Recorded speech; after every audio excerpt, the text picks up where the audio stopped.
Before we start, does everybody have a ticket for the drawing? Okay, I get you. I can read. Oh, thank you. That was great. Raise your hand if you don't have a ticket. Just one. Thank you.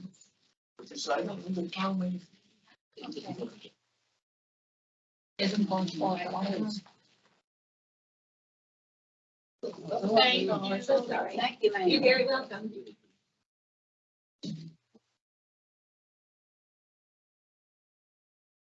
Hey everyone, as you see, we have a very festive lunch and learn today.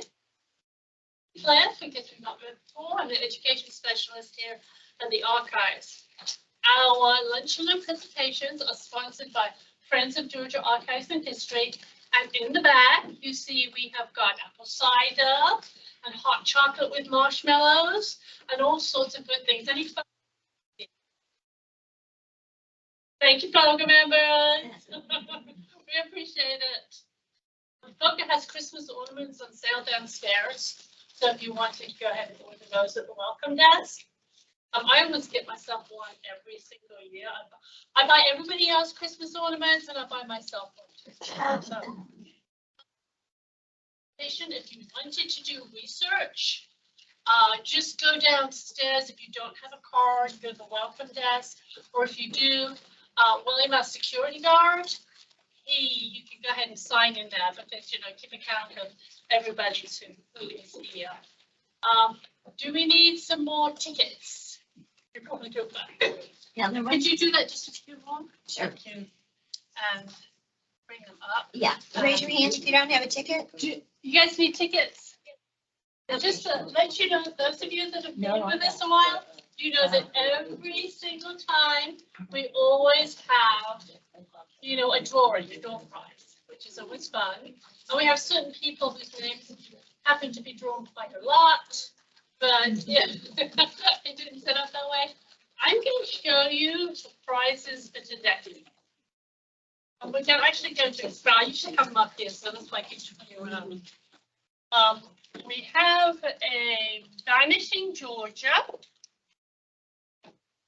Right here, the Vanishing Georgia book. And it's photographs from all across the state. We've got them virtually if you go on our website. It's really fun. You can do a search. So we always have one of these. Now this thing is festive. Any of you, I know you ladies know about English crackers. This room is like everybody does this. All right. So what I have for you, this is another door prize. So I'll have 2 tickets drawn. One gets to choose first. Do they want the English crackers or do they want the Vanishing Georgia book? Now, I'll give you a clue about these.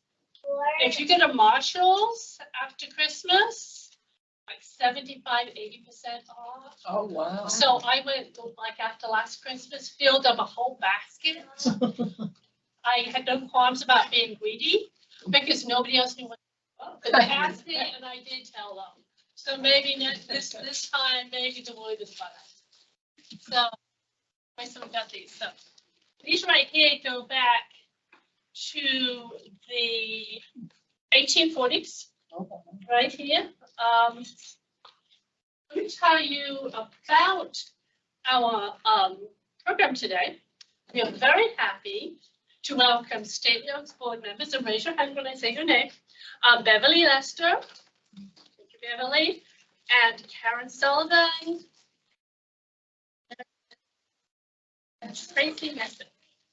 So glad that you are here.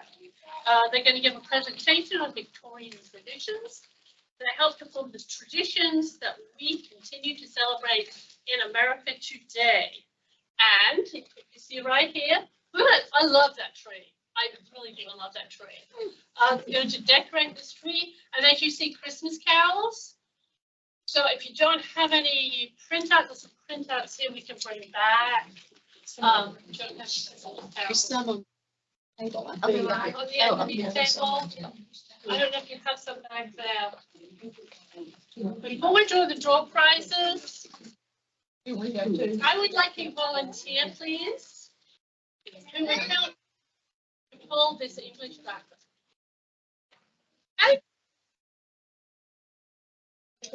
All right. Here we go. Andrew knows all about this. All righty.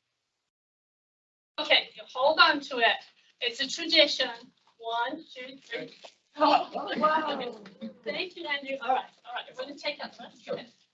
Okay, this is a hot key cake. All right. Andrew knows all about this. Want me to read the joke? Yeah. Okay. So what's the joke? So why did nobody bid for Rudolph and Blitzen? Why did nobody bid for Rudolph and Blitzen? Because they were too dear. I don't get it. Okay, that's English too expensive. Oh, Okay, that's gonna be English. Yeah. Okay. Yeah, no wonder it's not. You know. Oh, brilliant. Oh, Okay. what is the best Christmas present? Honey, a broken drum. You can't beat it.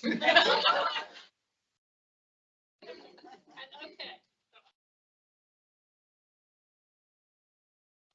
All right, and these crackers always start. You have to put that on it. Yes. Why not? I don't want to lick it. Oh, Better not. yeah. Oh, there you go. There you go. Oh, now you're up here because you actually agreed to do this. All right, if you're fancy, that's okay. I see Daniel is smiling as well as I can.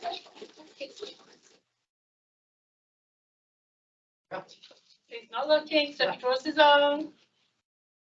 All right, okay, the first one. 876-520. 76520. Do we have a winner? Yes. All right, let's see. Yay.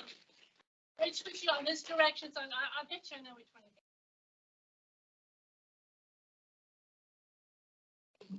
Oh, very good. Okay. I'm impressed. Good job. Wow.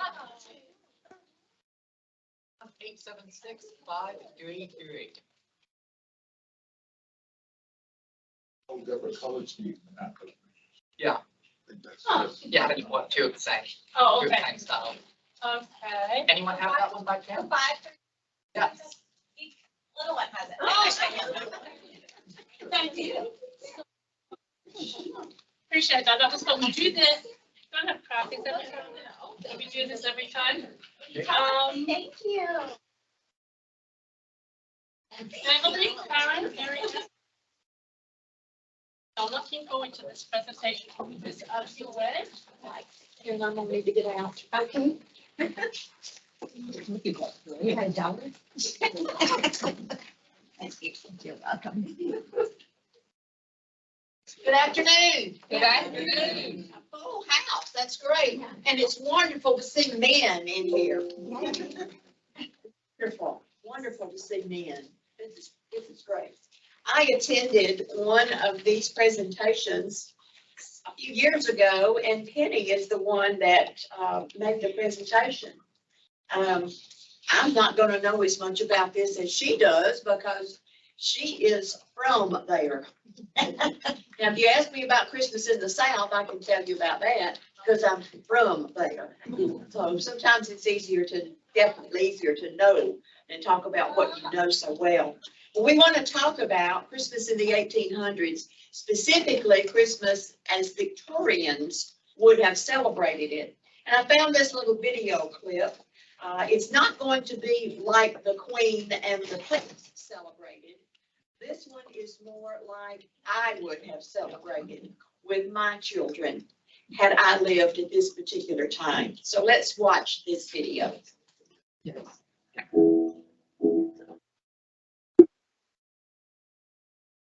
Just music. This is your favorite video.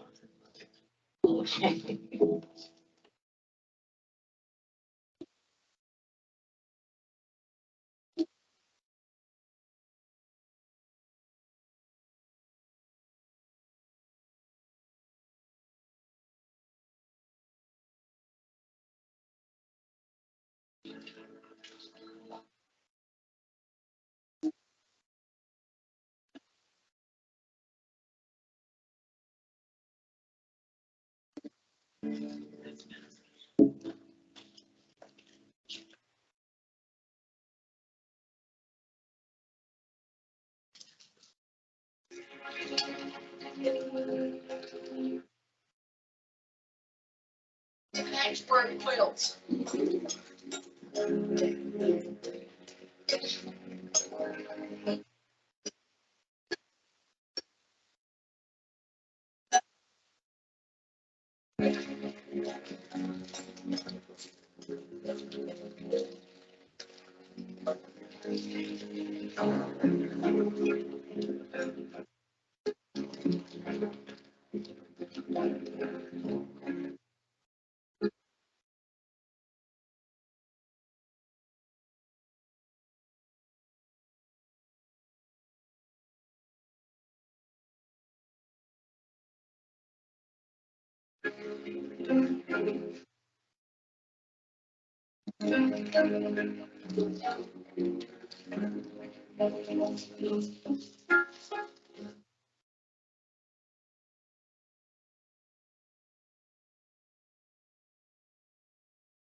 A modest Christmas, indeed.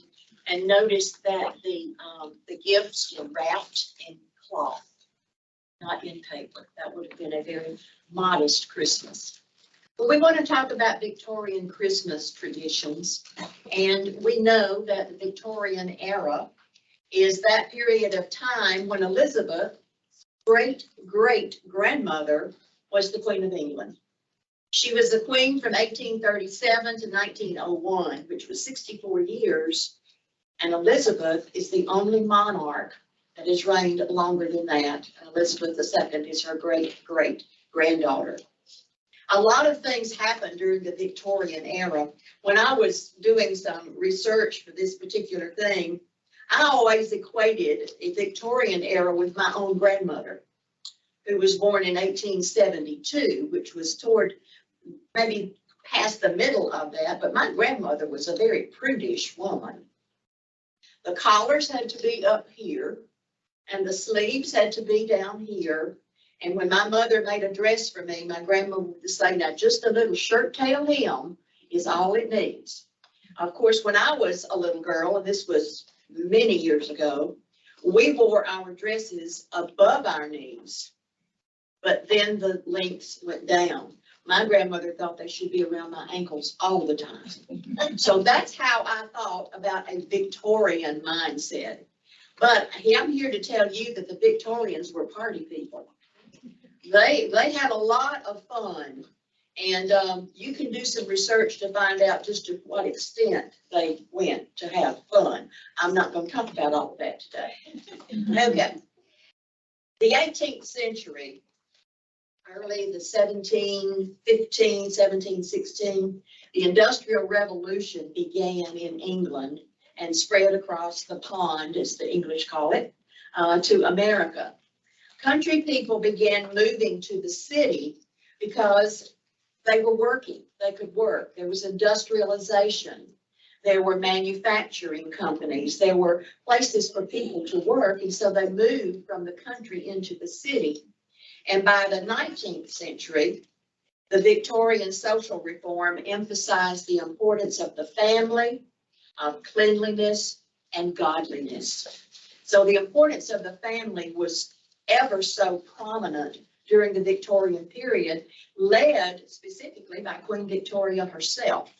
She was a family person and wanted to be surrounded by her children and her family at all times.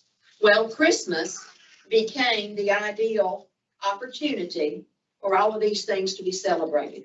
People having jobs, people being able to have money to spend for gifts, frugal gifts, not anything so elaborate as what the prince and the queen might have had, but they were able to have some dispensable income, if you will, and so they could buy things. And the Industrial Revolution gave them opportunity to buy things that had been manufactured. So there were a lot of opportunities that they had at that time.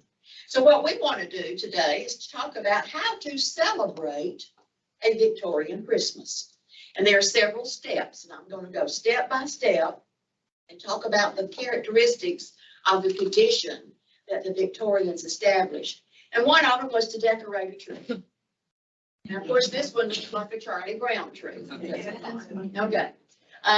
This is not the tree that the Queen and the Prince would have. However, this is very much like a tree that some of those from the lower classes would have, and even middle class people as well. You saw in the opening video, the tree was not overly decorated like a lot of our trees are today. My daughter's tree is overly decorated, but it's pretty. Don't tell her I said that.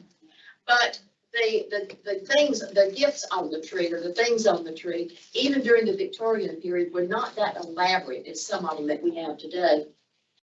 This picture is an engraving from the Illustrated London News in 1848. Note the unwrapped gifts under the tree. Queen Victoria insisted that there be unwrapped gifts under the tree. And she also insisted that on the children's birthdays, long tables would be set up in a room, and each child would have their table there, and those gifts were unwrapped as well. And I wonder if when that idea came to America, is when Santa Claus comes to see us, at least when he came to see me when I was little, none of his gifts were wrapped. Only the gifts from my family and my friends were wrapped. Santa Claus didn't have time to wrap. He had too many things, 20 rounds. So he didn't wrap gifts. Maybe that is something, a holdover from the Victorian era. A lot of the decorations on the trees in modest homes would have been garlands of cranberries and popcorn. There might be small boxes that contained gifts, or like this little small box here, there could have been something like spices in here, nutmeg or cinnamon or something like that, that would make the room smell good, but it would be also in a pretty decorative box. And those could be hanging on the tree as well. I remember years ago, I had this idea that I wanted to do what I considered a Victorian tree. So it was a live tree. We have artificial now, but at that time it was a freshly cut tree. You know, it just smells so good. And I wanted to use shades of pink and rose and ivory, because Victorians did not use the traditional red and green like we do for Christmas. They used different colors. They used pastels. On this little tree up here, you can see the ribbons that we have put on that tree. They're pastels. It's not red and green like we have. So I went out And I bought decorations like this. Those were some really, really fancy decorations. And I had rose velveteen ribbon and lace on my tree, and I thought it was the most beautiful tree in the world. My son came home from school and said, "Mom, when are we gonna have a real tree?" Well, he's now 51 years old, and we've had a real tree ever since then. There's not been a Victorian tree in my house since he came home from college, University of Georgia, when he was a freshman in college. So it's a real tree now. Okay, this is a video clip that explains a lot of the Christmas traditions during the Victorian period, and even mentions the Queen and the Prince. So I'd like to show that to you. The Christmas tree had been a custom in parts of Germany for centuries, and for the British royal family since about 1800.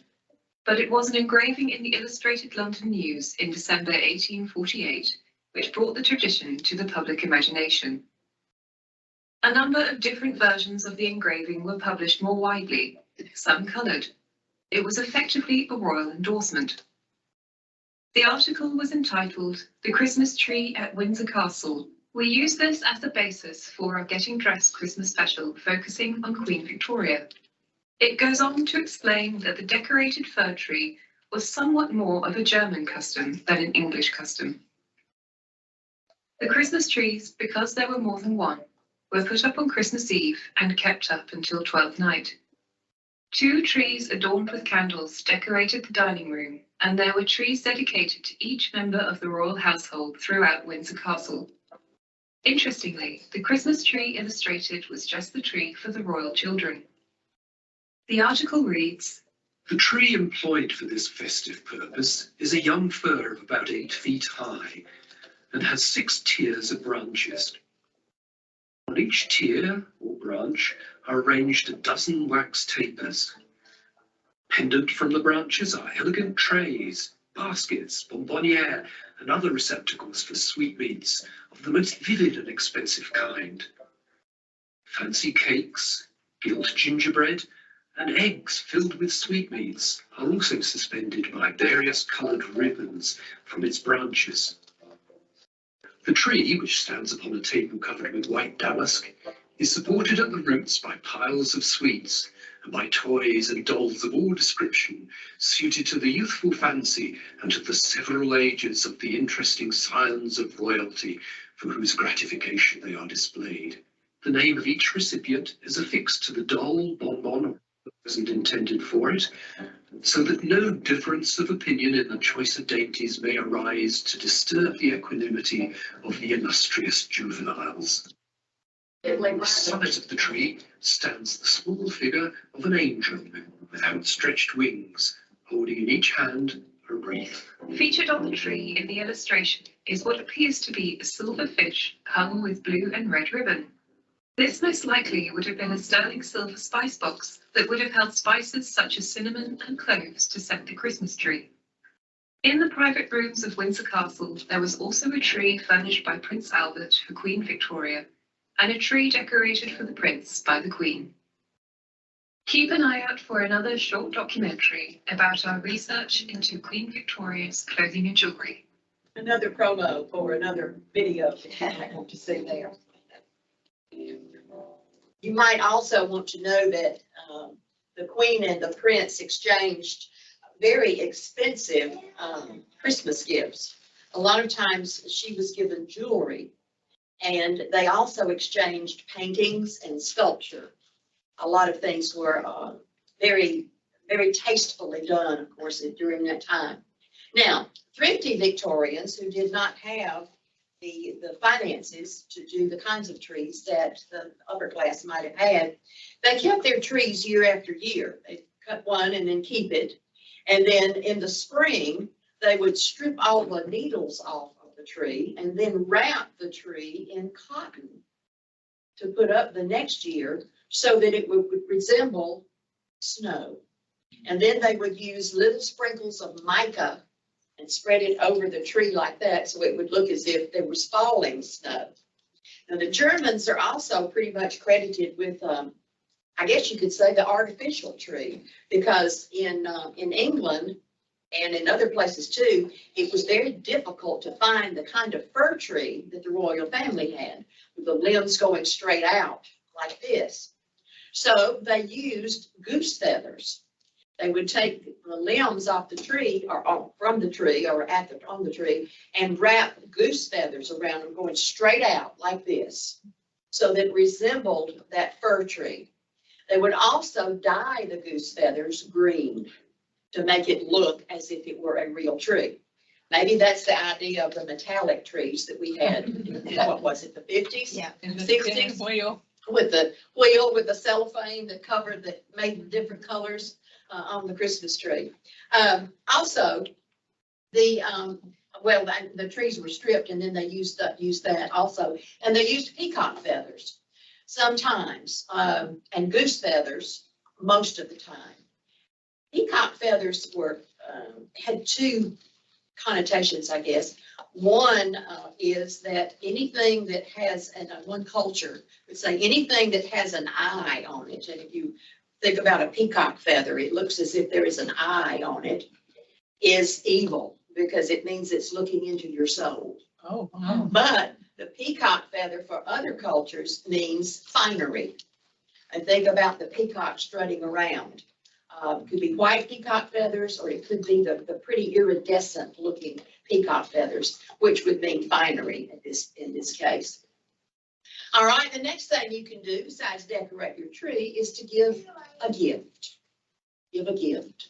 And giving gifts once upon a time was done on New Year's Day rather than Christmas Eve or Christmas Day. The royal family exchanged their gifts on Christmas Eve.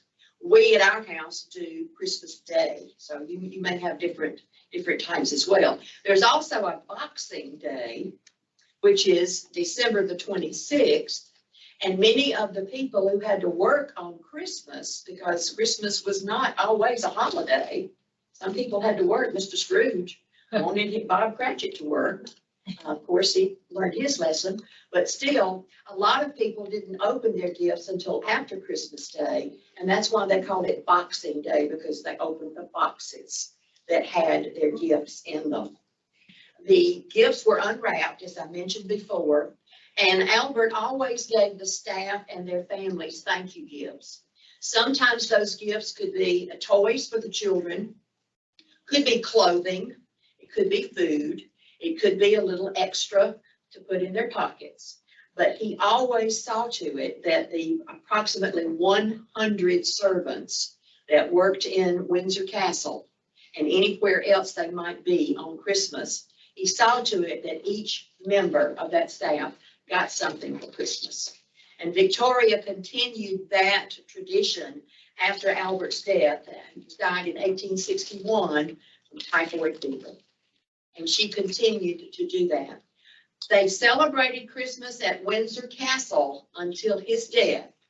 And then Christmas was celebrated on the Isle of Wight, which is an island just off the south of England. It is in the English Channel. When you look at it on a map, it's not so far away either. So it was easily gotten to by ferry, by boat. Thing you want to do is send a Christmas card. How many of you do send Christmas cards? Okay, I used to always address mine during the Thanksgiving holidays and have them ready to go to the post office on December 1st. How long has it been since I did that? It's been a while. It's so easy to do an e-card now, and it's nice to have a written card. Got to get back to that.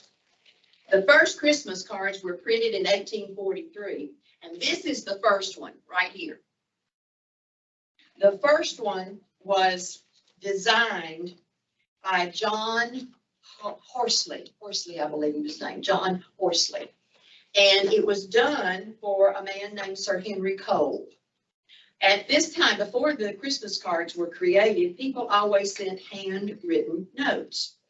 And if they had children in the house, they might ask the children to put an illustration of some sort on the little note that they sent to people. That's why the children in Victoria's household started making drawings because they loved the idea of the Christmas card.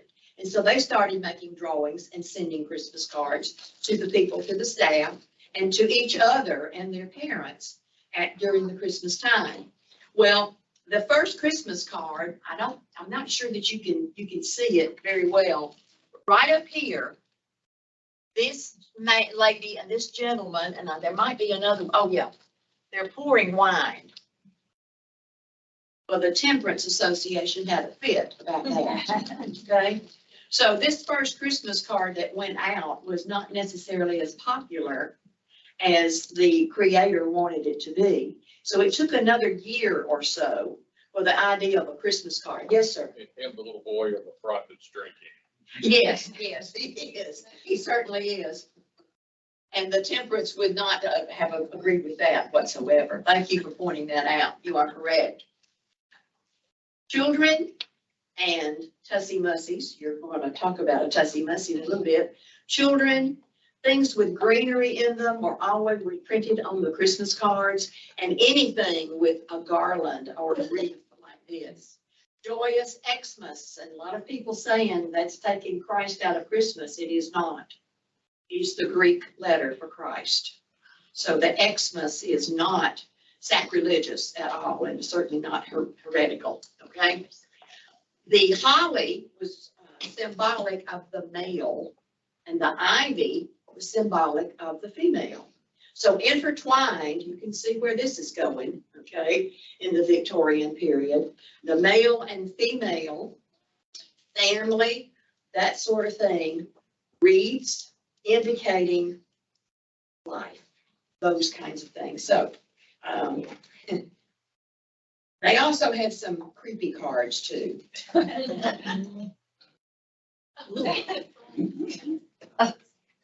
The Victorians often sent cards with dead animals on them. Oh. Birds, and you see this frogs. And also the devil as a snowman waiting to beat up this man walking past him. And each one of these has a joyful, this one says a jolly Christmas. Okay. This one says a Merry Christmas and a Happy New Year. And this one up here says a hearty Christmas greeting. Well, you can't see this, but I read that and I want to read this to you. I want to read what it says. 4 jovial froggies, a skating they would go. They had asked their mama, but she sternly said no. And they all came to grief in a beautiful row. There's a sweet Christmas moral for one not too slow. Just so. And these were sent out. Very popular. There's even one with a clown with a dagger in his hand coming up behind a gentleman who was walking down the street and in the, in the act of stabbing the man in the back. Okay. Well, I looked this up and I said, why? Why this morbidity during the Victorian period? It was because everybody needed to be aware that there's always death. Therefore, appreciate life. And that's one of the things that came out of the Victorian period. It could be very, very easily 2022. There's always death around us and destruction, but there's also good things that are happening in our world. And those are the kinds of things that we need to remember. But always remember that Christmas is a positive tradition.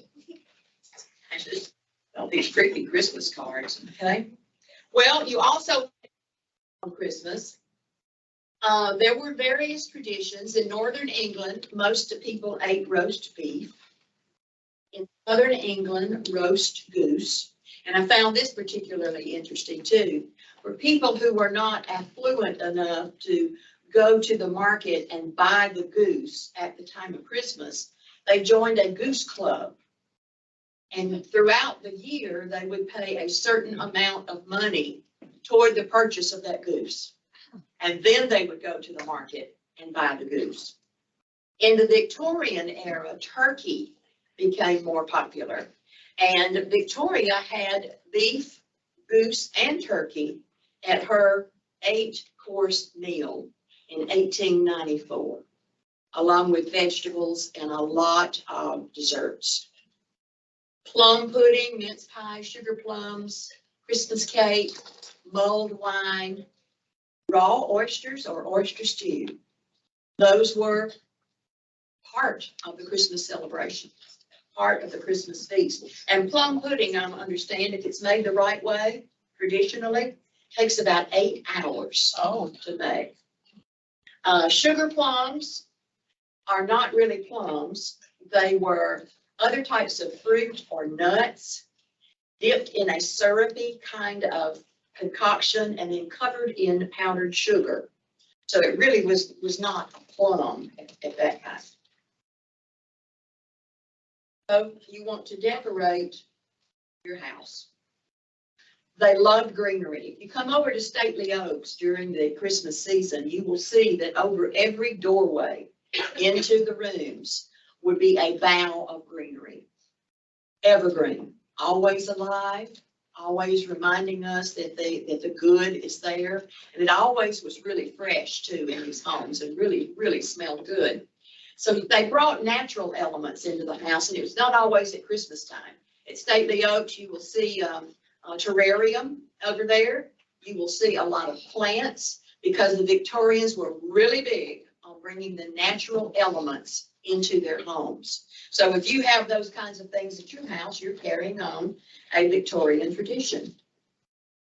Also at Christmas, and we've already seen the demonstration of the crackers. Well, those crackers were created by a fellow named Tom Smith. And the story goes that when he created them, they didn't have that little snap that you heard here. He was sitting in his home listening to the crackle of the Yule log in his fireplace. And he had an idea. So he figured out a way to make the snap sound like that snap and crackle that he heard from that Yule log. And that's what he did. Now you can buy regular ones like this. They don't snap. They have no snap in them, but they do have the same kinds of things in the middle that the ones that Penny had. There will be in here a joke. There might be a little toy of some sort. There could be a little card with a saying on it. And those are the kinds that you can get from Amazon.com if you need these as well. The Victorians did not have Amazon, bless their hearts. I don't know how they handled all that. Okay. The spirit of Christmas. The spirit of Christmas is a Christmas carol. The suggestion is that if you have time, read the play, the story, or watch a version of it on television. My favorite is either the very first one that came out. The man's name was Alistar, and I can't remember the last name. But George C. Scott was in one several years ago, and it is one of the best adaptions I have ever seen.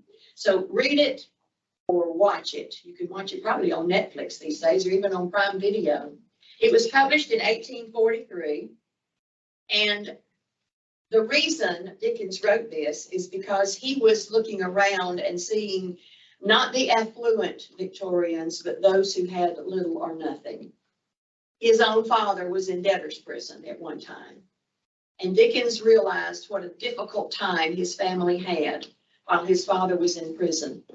And once his father was released from prison, Dickens went with him to find jobs. They both worked.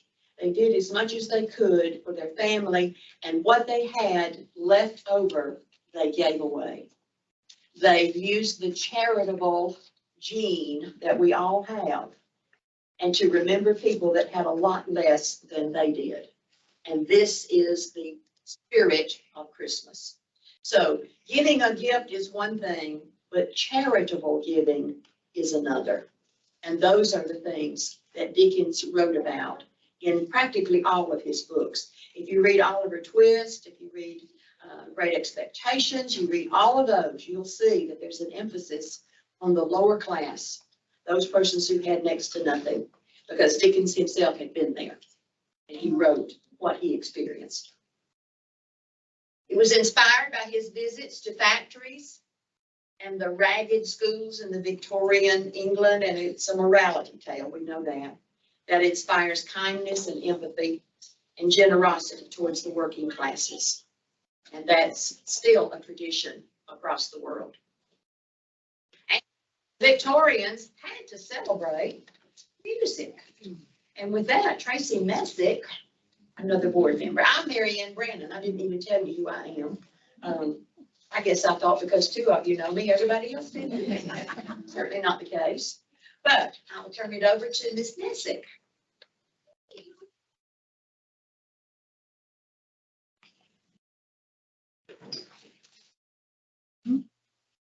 Good afternoon. Thank you so much, Mary Ann, for such an informative presentation. My name is Tracey Messick, and I'm one of the newest board members at State. And I'm always excited when they do a presentation or I get to talk to these ladies because I learn something new every time I go there. I'm also serving right now as Pro Tem Mayor of the City of Jonesboro, but I'm loving Christmas season, and I am a music teacher. So of course, I wanted to talk to you about some of the traditional Christmas carols, a little bit about where they came from. They're not all from where they're from. Many of our traditional Christmas carols didn't start out as Christmas songs at all. But I know you've been sitting for a while, so I want to see, did everyone get a green sheet? Let's stand up for just a minute and look on our green sheet and see if we can sing one of our songs, Jingle Bells, just to kind of stretch our legs and move just a minute. You get to ring the bells. Yes, if there's a few bells. Like to do that, that would be wonderful. And we're going to listen to a little music and talk about some of our music today. All right. Okay, are you ready?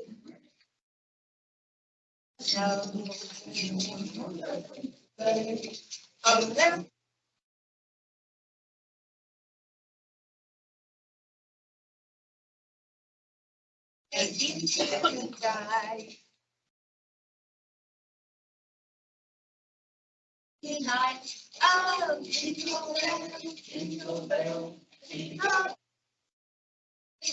Oh, my phone is to ride in one horse open sleigh. Hey, jingle bell, jingle all the way. Is to ride in one horse open sleigh. Yay!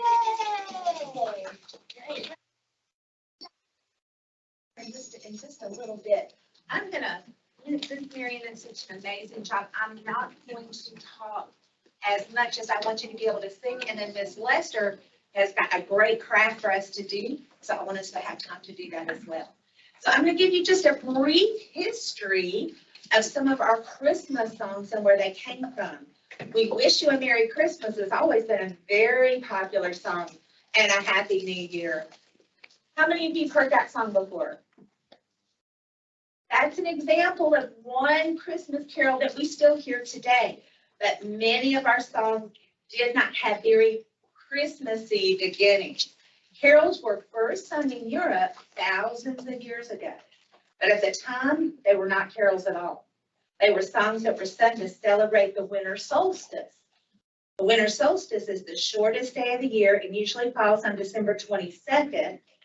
The winter solstice was commonly celebrated in Europe hundreds of years ago before Christianity even spread throughout Europe. These people held religious beliefs that centered on nature and on the natural world. And they celebrated the winter solstice with songs that celebrated the turning of the season and the longer, brighter days ahead.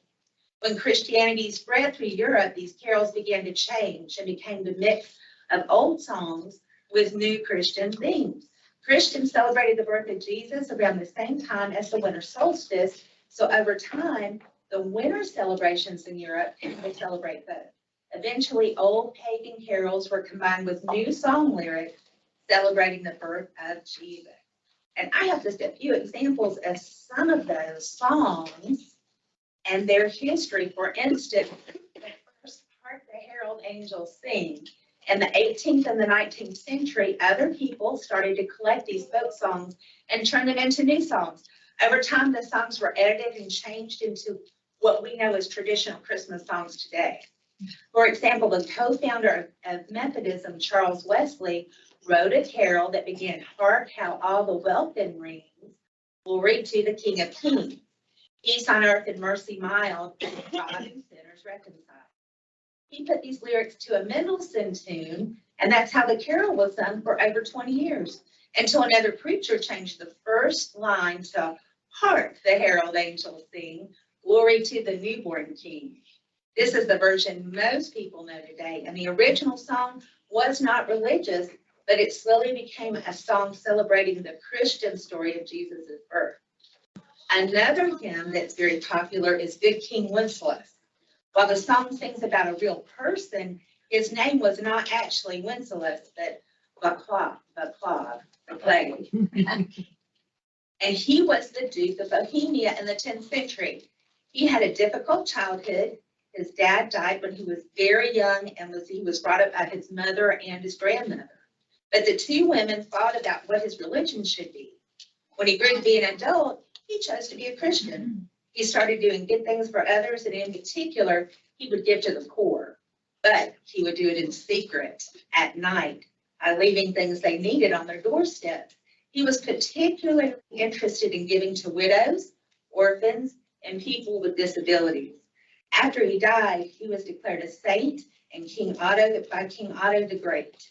The song followed 500 years later when an Englishman named John Mason Neal heard a tuning light, put it together with the lyrics from the song, and now we have that song today. Now, the song we just sang, Jingle Bells, I was surprised to learn this myself. It didn't start out as a Christmas song at all. It was written here in America, and it was a Thanksgiving song. In modern times, Christmas carols are popular throughout the world. There are various forms of Christmas songs, including rock tunes, all kinds of different music. Let's look at some more of our songs that we know. Silent Night, considered by some to be the most famous Christmas carol of all. I really thought this was interesting history. Has varying legends behind the origin. The most famous legend, keep in mind, legends are history researched. The most famous legend involves Austrian priest Joseph Mohr, who composed the song with his friend Franz Gruber on Christmas Eve. Despite the fact that their church organ was broken, Silent Night, translated as Stille Nacht in German, was written in time for the church's midnight mass in a Bavarian town. While the details of the story are unclear and some believe parts are embellished or altogether untrue, Mohr and Gruber are credited with adapting Silent Night, originally a poem written by Mohr, into a legendary Christmas carol. So the story goes that the organ was broken, and they put together the tune to Silent Night off the sounds that they could get out of the organ that night, so that they could actually have some Christmas music for their service. The 12 Days of Christmas, the carol has its roots in the 18th century England as a memory and forfeit game sung by British children. One theory, however, believes that the carol was a catechism song for Catholics to learn the tenets of their faith, as they could not openly practice Anglican society from 1558 to 1829. There's no substantial evidence that this was the case, nor is there any evidence that the very symbolism contains anything other than legend. We talked about our Christmas trees earlier, and O Tannenbaum is a very traditional Christmas song, also known as O Christmas Tree. This carol originated in Germany, perhaps early 19th century, but the exact roots are unknown. While the hymn pays homage to what has become a universal symbol of Christians, its melody is mimicked in the state anthems of Iowa, Maryland, Michigan, and New Jersey. All of their state anthems use the O Christmas Tree melody behind their words. And one of the final ones I like to talk about is Joy to the World. This carol is different from many in that it contains overt Christian imagery, Joy to the World, the Lord has come. The lyrics originated in the Old Testament as published in Isaac Watts' 1719 translation of the Psalm of David, but it was American composer Lowell Mason who crafted the melody in the 19th century. So there are many wonderful things that we can learn from the history of our Christmas songs, but in the Victorian era and even now, one of the best things to do is to sing Christmas songs. Many families would gather back in the Victorian era around the piano if they had a piano. You had to have a little money to enjoy a piano. Or if there was no piano, they would sing a cappella as we're doing today. They also used drums, sometimes flutes, when they would sing and play. When people would go Christmas caroling, they would go from door to door to sing, and oftentimes people would share food with them. Sometimes they went door to door to sing because they needed food. So it was a way that they could get something to eat for the evening. They had a gift to give, their voice, and so people would often give them that food in exchange for their beautiful music. So even today, we still have some, not as many, that go Christmas caroling, and it's a wonderful thing to be in your home, and all of a sudden you hear a group of children or a group of adults outside your doors singing beautiful Christmas songs. So I wanted us to go ahead and sing. We can stand up and sing at least one more song before Ms. Lester gets us started with making our Christmas decorations today. So let's stand up and see if we can sing. Since we talked about it, Silent Night. And then I'll just play some Christmas music. And then we can sing.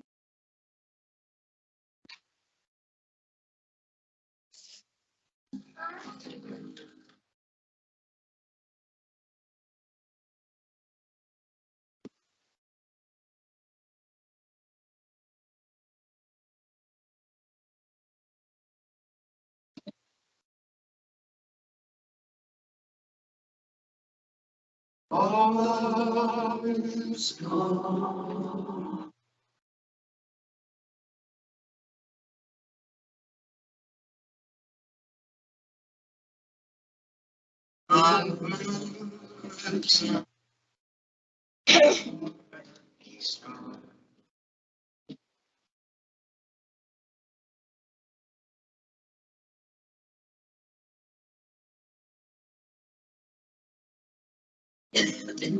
Sweet.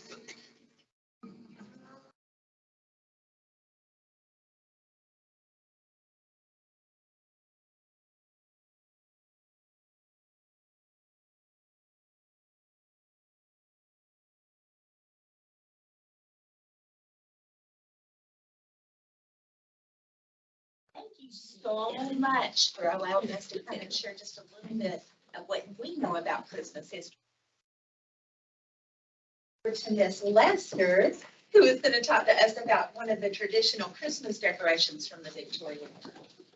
Hello, Beverly. Right here, so. And before we get started with that, there is another really interesting tradition that they practiced in the Victorian era in the particular Christmas time frame. They told ghost stories. And who would have thought that that was something that you would even do over holidays? But think about Christmas time. It's a dark time of year. It was affiliated with the solstice being the shortest day of the year. And think about the weather. Over in England, it's not very nice. It's typically raining, misty, cold. And inside the house, all they had were candles for light and a fireplace for heat. So they would gather after dinner around the fireplace, the whole family, and tell ghost stories. And then everyone would have to go through the dark hallways to their beds to go to sleep. It's very curious, but it was such a tradition that books were written compiling all these ghost stories. And some of them have Anonymous as the writer, but many of them are people you might remember. And in fact, the only Christmas story that jumped the pond to America, do y'all have an idea what the ghost story of Christmas here would be? Charles Dickens, A Christmas Carol. How about that? There's a book compiled of his ghost stories and many other authors that you may recognize that put together ghost stories for publications back in the Victorian era to keep people occupied during the cold winter nights over the holidays. And as next, we will be talking about the language of flowers and the Tussie Mussie. The Tussie Mussie actually originated many years back in the 16th century or 15th century, back when the plague was circulating. And so people would put plants and flowers in a vessel to carry around to keep over their mouth and nose area to prevent them from catching the plague. And many of us now know that a lot of those diseases, actually the plague came from a flea, and they didn't know that. So, but they thought this would keep them well. And so that is something that men and women would have carried around to protect them from disease. And after the plague went away, and we get into the Victorian era, Queen Victoria actually loved carrying flowers around with her. And at that point in time, they developed these beautiful little containers to put them in. Some of them were silver, some were gold. Big, small, they were all different sizes. Well, in the Victorian era, you know, sickness came again. And they also had illness. Cholera was a big one, typhoid, smallpox. And they used the Tussie Mussie to put herbs and things in, again, to help protect them from the disease that was circulating. Well, we know cholera did not come from the air, but they thought it did. And there was actually a physician in England that figured out that cholera actually came from the water. He got maps from London and studied them and realized that the water from the sewage was getting into the rivers, and the people downstream were drinking that same water and becoming ill. But for the period of time, they thought that this was protecting them from catching this horrible disease of cholera. After that illness came to fruition, that they found out how it was created and a remedy for it, Queen Victoria still loved her flowers, but the people continued that tradition for a number of years, developing these beautiful little flower arrangements, and it turned into florifery, which was where the people would develop a beautiful bouquet, and a gentleman could give it to his girlfriend or someone he would like to be his girlfriend. He would give her one with roses.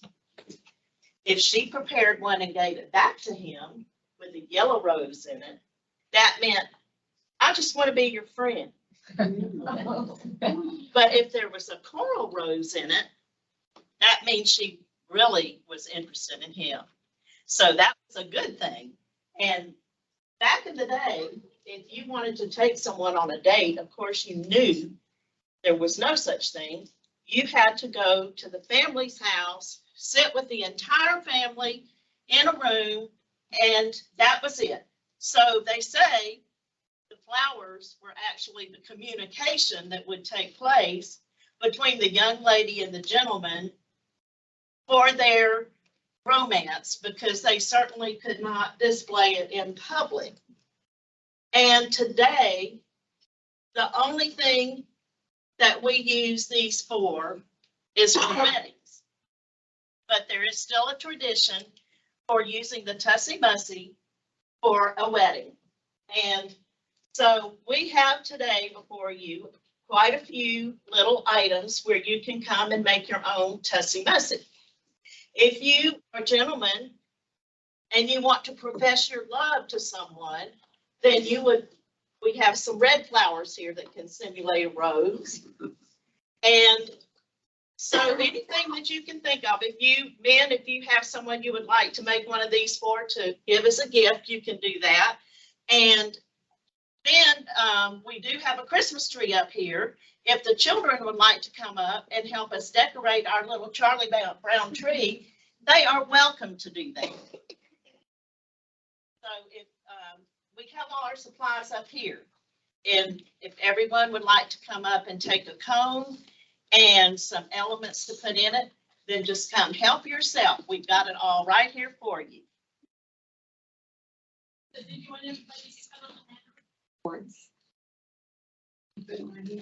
So the children can. The chairs, that way they can go on both sides. There we go. For the Tussie Mussies, you have to have a cone to put the flowers in. There are some green sprigs over here because you need to have some greenery in it. And some flowers that you can add to it, and a candy cane for the holidays.